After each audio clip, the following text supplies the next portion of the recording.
Nebuvo tokio plano, kad dabar aš atsidarysiu Facebooką ir turėsiu po kelių metų 120 000 sekėjų ir tada būsiu žymi.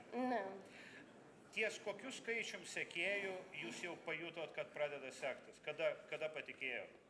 Galbūt ties 10 000 aš jau pastebėjau, kad yra didesnis dėmesys iš kitų žmonių su tam tikrais pasiūlymais darbo negu anksčiau. O ties 20 000... Visi džiaugiasi labai. Tam tikrais pasiūlymais darbo.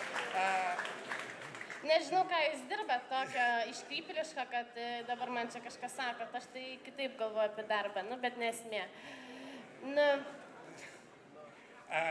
Tai maždaug apie 10 000. O kai buvo jau 20 000, tai jau ir pradėjau dirbti su televizija.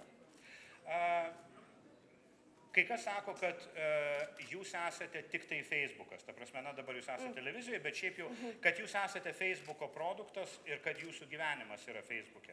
Bet jūs pažįsta ir gatvėje žmonės, ta prasme, pavyzdžiui, kai jūs nueinat kur nors, aš nežinau, į turgų, kur sėdi bobutės, kurios Facebook'u nesinaudoja, jūs irgi pažįsta ar ne? Atpažįsta. O sako, ką nors ar ne, kad Monika, tu būk kuklesnė? Ne, man gyvai kažkokių ten replikų piktų. Ne, internetiniai dverbegulė sugirdės, kad aš esu tokia, anokia, ten jau viską, keiksmažodžius aš nesakysiu. Jo, bet gyvai to nelabai. Keiksmažodžius tai tik aš sakau dažniausiai. Aš irgi kartais pasakau. Iš tikrųjų, jūs paminėjot, kad nėra kažkokių tai išpuolių arba ekscesų arba dar kažko tai. Jokio nieko, per visą tą laiką nieko nebuvo. Nes manęs visą laiką klausia, sako, Užkalni, kada tu gausi į galvą, kada pagaliau kažkas su tavim, tau parodys tavo vietą. Bet jums irgi viskas ten internete būna. Taip, drąsesni žmonės yra internete. O jūs blokuojat daug ar ne? Ar aš blokuoju daug? Jeigu jų reklamų labai daug deda po mano postais, tada aš blokuoju spam, bet šiaip tai... O už visokias blevizgas, ta prasme, tai... Kartais, bet jau negali suvaldyti tokio dydžio auditorijos. Aš priimu tiek blogus pasisakymus, tiek gerus. O kai daug blogų yra, jūs kažkiek tai asmeniškai jūs veikia? Jau nebe. Anksčiau, aišku, mane veikdavo, bet kai tu girdi tą patį per tą patį ir nieko naujo neišgirsti, tai... O buvo, kad naktį negalėjot miegoti, pavyzdžiui? Po to, sakykime, gerai, jūs ką nors papaustinot ir paskui tos reakcijos yra tiek, kad, tiesiog nebegalit nusiraminti, ta prasme, kaip sunervina arba dar. Ne, iš tikrųjų, tiesą sakant, ne.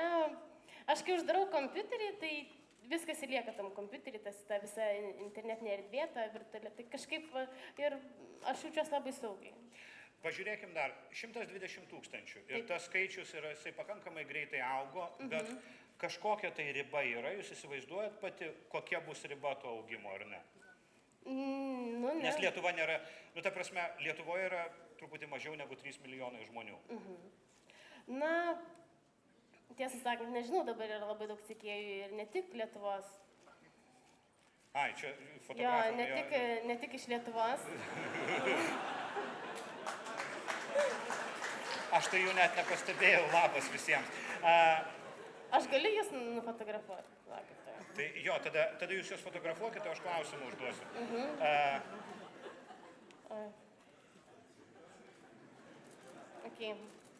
Jo, dabar, tiems, kurie iš salės ten iš toli neįžiūri, tai dabar Monika Šalčiūtė fotografuoja fotografą, jinai fotografavo juos savo išmaniuoju telefonu. Ir čia jūs dar ir ekrane esate, tai iš viso. Dabar įsivaizduot, koks mano gyvenimas. Žiūrėkit,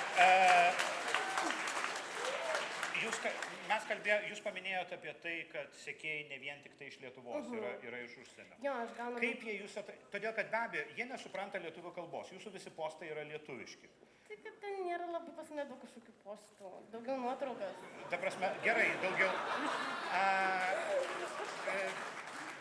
Aš šitą suprantu, kad jūsų pateikimas yra daugiau iš tikrųjų vizualinis negu per žodžius, bet kuriuo... Žmonės juokėsi daugiau negu iš mano paties pranešimo, kur visi sėdėjo linkčiojo galvas ir tai pasakydavo, bairį biškį pakikeno, o dabar ką pasakau, tai visiems juokingai.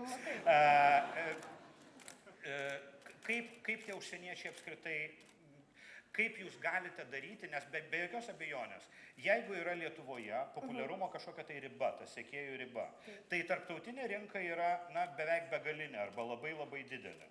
Ir be abejo, jums norėtųsi toj rinkoje irgi turėti kaip galima daugiau sekėjų. Kaip jie jūs susiranda Facebook'e? Nežinau iš tikrųjų, kaip susiranda, bet... Jūs reklamų nededat savo? Ne, tokių tikrai dalykų nededu, bet jau yra tikrai nemažai esu gavęs pasiūlymų iš užsienio, panašių tokių kokių Lietuvoje. Nu, baikit iš čia juokti.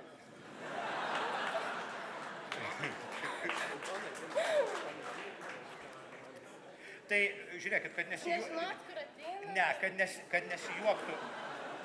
kad nesijuoktų, gal sukonkretinam apie pasiūlymus.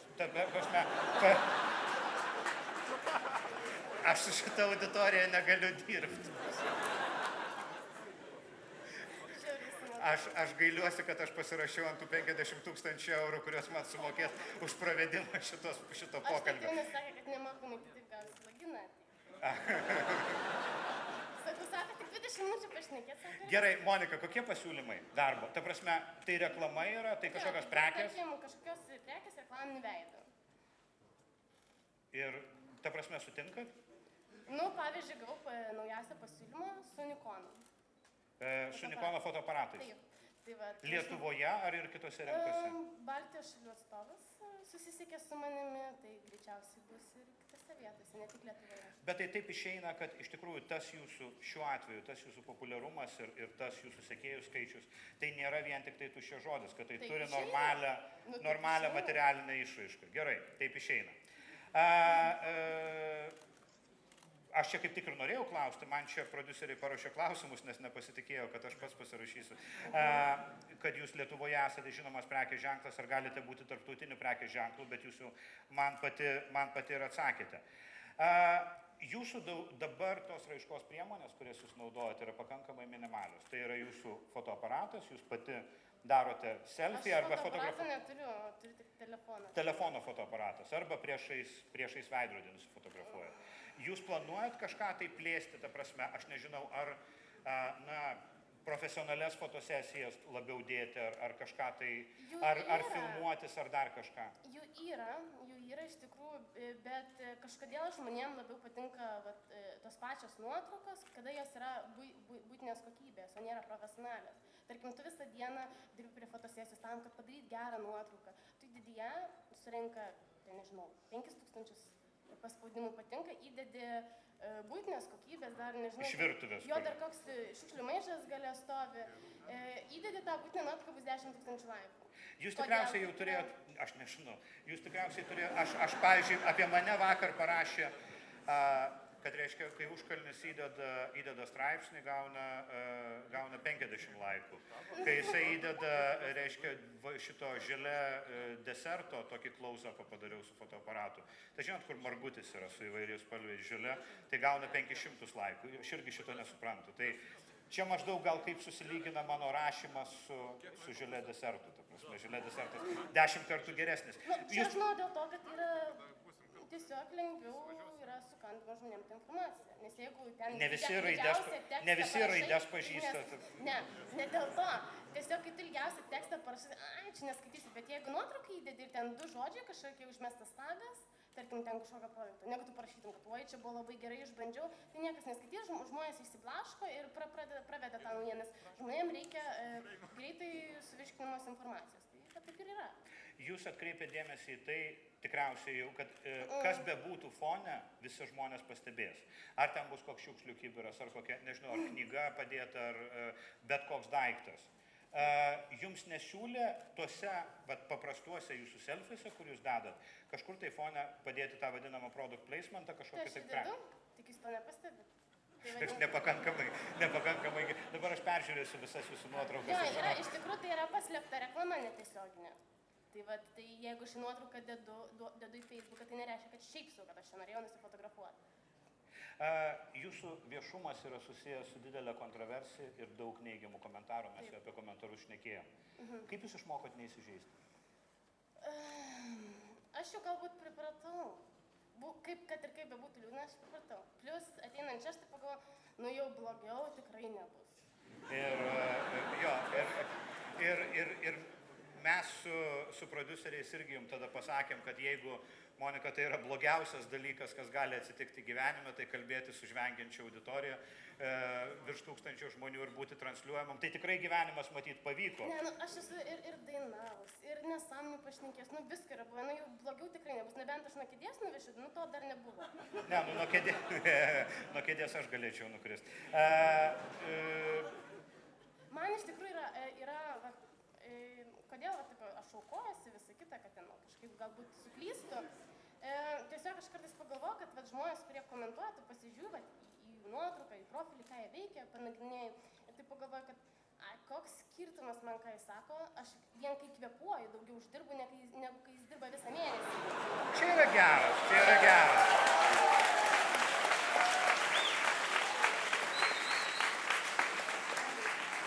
Čia yra iš tos serijos, jeigu aš turėčiau tą podelį, duskit pavidolį, aš Monikai dabar duočiau, nes iš tikrųjų, man atrodo, pasakymas geras ir dabar pasižiūrėkim keliuose portaluose, šitas dalykas bus antraštė. Vat pasižiūrėsim. Jūsų vienas iš bruožų, man bent jau kaip pasirodė, kad vis dėlto jūs sakot, kad jūs nebijot rizikuoti ar apsijuokti ar dar kažką, bet atrodo, kad jūs vis dėlto žinot savo galimybių ribas ir nelenda ten, kur jums nereikia būti. Ar čia man taip atrodo? Kaip tai jau nematėt laidos su Tapinu? Su Tapinu? Su Tapinu laidos aš visos nemačiau, bet matė daugelis kitų, man atrodo. Aš tai nežiūrėjau, kad nekadins savo nuotokas. Nu tai... Šiaip tai gal ir gerai, bet tas dalykas... Vienas dalykas, kad Tapinas labai teisingai, man atrodo, pasakė prieš laidą ar po jos, kad tai visi žmonės, kurie sako, kodėl Šalčiūtė ateina, kodėl jie rodo televiziją, kodėl apie ją rašo, kodėl ją fotografuoja, tai padarykit vieną kartą kažką kitaip ir vieną kartą neateikit ir vieną kartą neperskaitykit. Padarykit, Tapinas rašė, kad tai būtų pati nežiūrimiausia laida Pinigų kartos istorijoje. Bet aišku, išėjo atvirkščiai žmonės, kai visada nuėjo. Kai projektai kažkokie tai jums atrodo įžeidus arba kvaili arba neverti jūsų, jūs apie tai pakankamai aiškiai pasisakot. Jūs esate pasisakiusi apie televizijos prodiuserių jums siūlomus dalykus ir kai jums nepatikdavo, jūs taip ir pasakydavot ir pakankamai iškalbingai Facebook'e. Bet jūs vis tiek kreipiasi. Nu taip, Jie neužsigauna nuo šito. Dėl to, kad mane imti yra apsimoka, tokių kaip aš yra labai mažai, nes aš nebijau suklyst. Aš nebijau suklyst, nukritus vėl atsistot. Man nėra baisu, kažko, aš tikrai pasakysiu, kad ne viską aš žinau, aš nesu dievas, kad aš viską žinočiau, bet aš nebijau suklyst. Klysta tie, kurie daro, neklysta tie, kurie iš vis nedaro nieko. Tai jie ir neklysta, va tokie sėdi.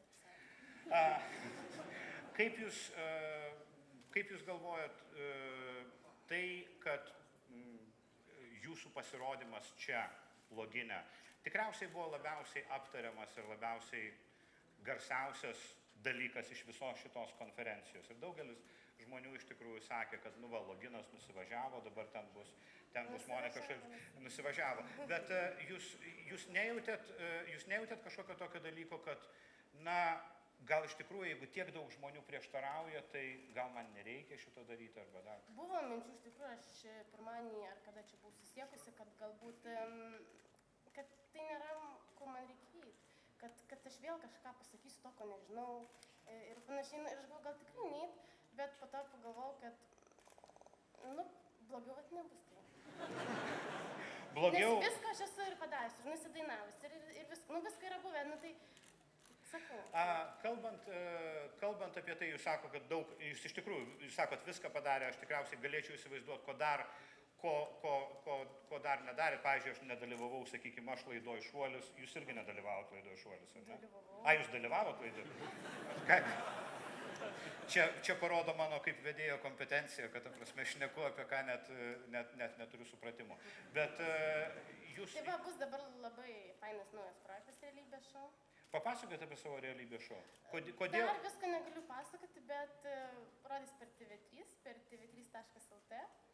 Tai ir galbūt ir šią konferenciją nufilmuos, aš nežinau, bet tai ką aš darau kiekvieną dieną. Gausiu pinigus už tai, kad aš kvėpuoju. Ar dėsite daugiau video dabar, kai... Pamatysiu, tai per TV3 ten nesliuos, tai aš nieko ten nedėsiu savo Facebook'e. Tai aš jau persikėlu iš Facebook'o į Į televiziją visiškai.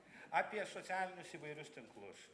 Dažniausiai yra minimas Facebookas, todėl kad ten yra didžiausias skaičius, ten yra 120 tūkstančių, ten yra tikriausiai tas dalykas, su kuriuo susiduria visi. Bet, pavyzdžiui, jūs pakankamai aktyviai naudojatės Instagramu ir ten turit kiek sekėjų? 40 tūkstančių. 40 tūkstančių. Kai kuriais skaičiavimais, aš nežinau, ar jūs žinot, vienas Instagramo sekėjas yra vertas 10 Facebooko sekėjų. Tai ten išeitų iš viso žymės. Jūs kokius nors dar kitus tinklus planuojate įsisavinti? Realiai man ir to Facebooką, ir to Instagramą per akis, aš nespėjau su jais abiem tvarkytis, nes labai didelės auditorijos laiškų, tai yra labai begalė gaunančių, tai kažkaip tikrai ne. Na bent pasisamdyčiau kažkokį darbuotojų, bet tai būčiau nebe aš ir kažkoks būtų melas. Jeigu aš sukurčiau kažkokį ten puslapį, ten moju kažkokį LT ir ten kažką talpinčiau. Bet ne, aš, o kitas žmogus, tai kažkaip... O jums buvo tokių pasiūlymų, ar ne? Daugybė. Daugybė pasiūlymų, kad tiesiog pasinaudos jumis kaip veidų ir bus visa industrija ir... Taip. Bet aš nesutinku, nes aš mėgstu daryti darbus viena. Duodi kažkam kitam, tai jis padaro taip, kaip tu nenori. Nu, tai kažkaip dėl to. Nes tie, ta prasme... Nu, įsivaizduok, aš tau duočiau dabar sutvarkyti savo puslapį, man kažkaip taškas. O, Jėzau. Nu, jo, čia... Nu, tai čia, man atrodo, gerai nebūtų, Monika. Jeigu aš pradėčiau rašyti kieno nors kitų puslapius, nu, pas Tapiną gal parašyčiau. Tai... Nu, pas man? Jo. Ar yra kokios nors dar sritis, kur, kaip atrodytų, yra dar komercinio augimo galimybės, kur dar gali įsisavinti, iš kur dar galima pasidaryti pinigų, bet jos dar neatėjusios, arba jų dar nepriėjo laikas? Galbūt nepraėjo laikas dar prie to. O kokios? Nesakysiu. Geras atsakymas. Mes matom, kad visiškai į pabaigą artėja mūsų laikas. Man reikia ir kai kada pasižiūrėti auditoriją, to, kad man rodo, kiek laiko liko. Žiūriu tik tai Monika ir dar tas ekranas tenai. Aš duosiu vieną klausimą auditorijai. Vieną klausimą. Ne. Prašau, nieko baisaus. Jeigu bus blogas, aš pats atsakysiu, tai pasigailėsiu. Arba aš mėsiu va šitą būtų. Jo, klausau. Sutarėm.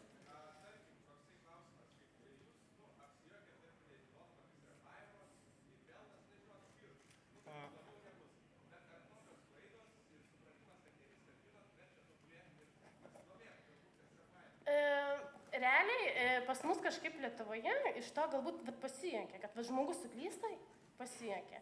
O aš manau, kad kaip tik reiktų skatinti žmogų mokintis, o ne atimti iš jo norą tą mokintis, kad juoktis, kad tu nežinai to ano. Nu, aš taip manau. Ir man atrodo, antrą kartą ant to paties klausimo jau Monika niekada... Patikėkit manim, per mėnesį aš jau išmokau. Dar kartą duotume Tapinį interviu, ar ne? Nežinau, aišku, duočiau. Gerai, ačiū jums visiems, ačiū, kad taip gausiai atėjot šitą karštą dieną. Aš dar nuotrauką pasidarysiu, labai daug žmonių kažkaip. Tai savęs ar žmonių? Su žmonėm. Gerai. Pasiims tai aš vėliau. Oi, nesimato. Ačiū labai visiems ir ačiū Monikai Šalčiūtei, visi šypsomės selfie. Super. Ačiū. Ačiū, ten.